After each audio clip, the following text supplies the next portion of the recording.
All right, so I just kind of wanted to go over my kombucha brewing method, and I'm in the middle of doing it right now, my weekly brew that we do 4 gallons a week. I can usually do the whole process in about 30 minutes, with the exception of I boil water for a little while afterwards to fill up the jugs, but the bottling and assembling everything 20 to 30 minutes, and I do 4 gallons. So if you're only going to do 1 gallon a week, I mean, this just takes you minutes once you get your routine down. So how I start, like if you're going to start from scratch, you need a clean jar. This is a gallon glass jar, and my mom got these at Walmart. They're the big jars that have like pickles and jalapenos and stuff. She's gotten them for parties, and then she saves the jars for me. So I have a nice clean glass jar that you need to clean every time. And what you're going to do is you're going to make a sweet tea. So you need 4 tea bags, which I have tied together. They need to be black tea. There needs to be some black tea in there. Sometimes I use a combination of 2 black teas and 2 green teas for a little bit of antioxidant content, but you need to have, there's something in the black tea that really makes the kombucha. So what you put into each gallon glass jar, this is organic sugar from Trader Joe's. You want to make sure that you get organic cane sugar. If you just buy the sugar at like Target, most of the time it's going to be GMO beet sugar, and you don't want that stuff. It's pretty nasty. So this is a half measuring cup that I just keep in here. So I put 1 cup into each gallon jar, and then you put in 4 tea bags, and I boil water in my big tea kettle, and I just fill the jar. And once it is about this full, then I go ahead and I add in some kombucha. And now this is from my previous brew from the week before, and how you can do it at home is you can buy some kombucha at the store. You just want to buy the unflavored, just original kind. This is just for when you get started.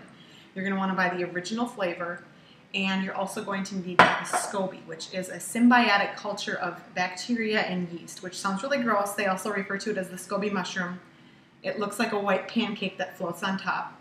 So I'm not going to do this in real time, but say you have this entire jug filled with warm boiled sweet tea. You're going to want to let it cool down a little bit because you'll kill the SCOBY if you add it to boiling water. So you brew the tea, you pour it in there, and I just kind of let these cool as I'm bottling the other ones. And once it's cool, you take the tea bags out, squeeze them out, throw them away, add in the SCOBY, add in 3/4 of a cup of the kombucha from the previous brew. And then you just cover that up. I just put a towel on top, a clean cotton towel, put it on top, and then I take a rubber band and I put that right over top of this. And I let this sit. I cover it with a big towel downstairs, and I let this sit for a week. And then after it's sat for a week, it comes out like this. This is the tea that's been sitting brewing. And as it brews over the week, the culture, the SCOBY, which when I bring it upstairs, this is what it looks like. The SCOBY's floating on top like that.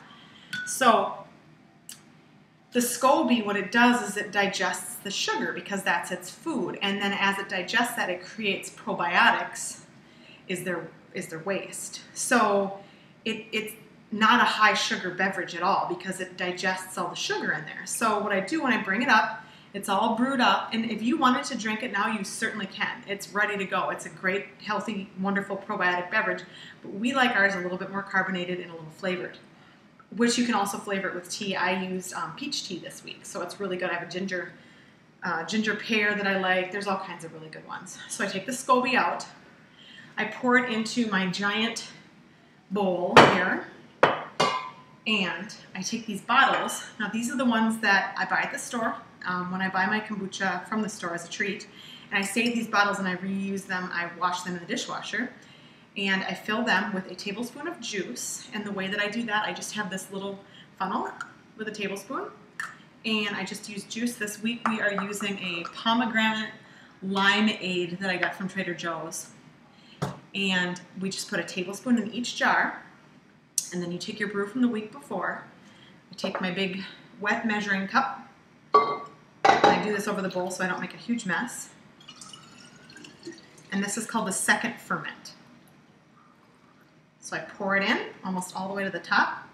The less space you leave, the more carbonation it produces, apparently. And then I take my caps, or did I put this right here? Bottle it up. Wipe this down. and put this away for another week. And it will eat the sugar in the juice and carbonate it because it produces CO2 as a byproduct. And it's like drinking soda, basically. It's carbonated, it's slightly sweet, but it's super low in sugar, very healthy, very full of probiotics. So after a week has gone by, or if you live in a really warm climate, it ferments quicker, so you're going to want to keep an eye on it. Several days at least, 2 to 3 days, take it out and stick it in the fridge. And then, drink it within a week to 2 weeks time. By 2 weeks, it can turn into vinegar.